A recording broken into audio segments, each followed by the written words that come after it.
ఆసిఫాబాద్ మండలం వాడిగూడ గ్రామంలోని మండల పరిషత్ ప్రాథమికోన్నత పాఠశాలలో నిర్వహించిన బడిబాట కార్యక్రమంలో పంచాయతీరాజ్ ఉమ్మడి ఆదిలాబాద్ జిల్లా ఇన్ఛార్జ్ మంత్రి సీతక్క, ఆసిఫాబాద్ ఎమ్మెల్యే కోవా, జిల్లా కలెక్టర్ వెంకటేష్ దోత్రే పాల్గొన్నారు. ఈ సందర్భంగా ఏర్పాటు చేసిన కార్యక్రమంలో విద్యార్థులకు పుస్తకాలు, యూనిఫామ్ పంపిణీ చేశారు. విద్యార్థులకు ప్రభుత్వ బడిలోనే నాణ్యమైన విద్య అందుతుందని, ప్రభుత్వ పాఠశాలల అభివృద్ధికి తన వంతు కృషి చేస్తానని మంత్రి సీతక్క పేర్కొన్నారు. అనంతరం ప్రైవేట్ పాఠశాలలకు ధీటుగా పోటీ పడుతూ ఉత్తీర్ణత శాతం పెంచుతున్న ప్రభుత్వ పాఠశాల ఉపాధ్యాయులు, విద్యార్థులను అభినందించారు.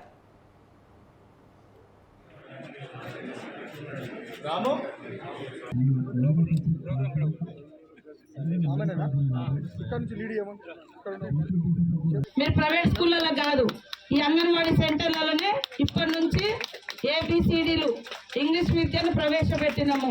బట్టలు ఇస్తారు, స్కూల్ అన్ని రకాలుగా బుక్స్ ఇస్తాము, బొమ్మలు ఉంటాయి, అన్ని ఆట వస్తువులు, తిండి అన్నీ ఉంటాయి. కాబట్టి ప్రైవేట్ స్కూళ్ళ కంటే ఇదే ప్రైమరీ స్కూల్లోనే అంగన్వాడీ సెంటర్ కూడా ఉంది. కాబట్టి అక్కడికి పంపడం మూలంగా మీ పిల్లలకు విద్య వస్తుంది, మంచి ఫుడ్ ఉంటుంది, యూనిఫామ్ ఉంటుంది, అన్నీ ఉంటాయి.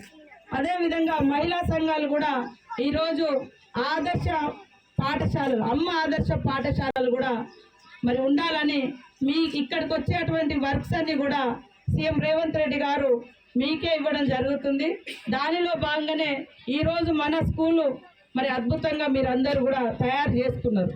మనది మనం చేసుకోవడంలో ఉన్న చిత్తశుద్ధి బయట నుంచి వచ్చిన వాళ్ళ దగ్గర ఉండదు. ఎందుకంటే ఆ స్కూల్లో మన పిల్లలు చదువు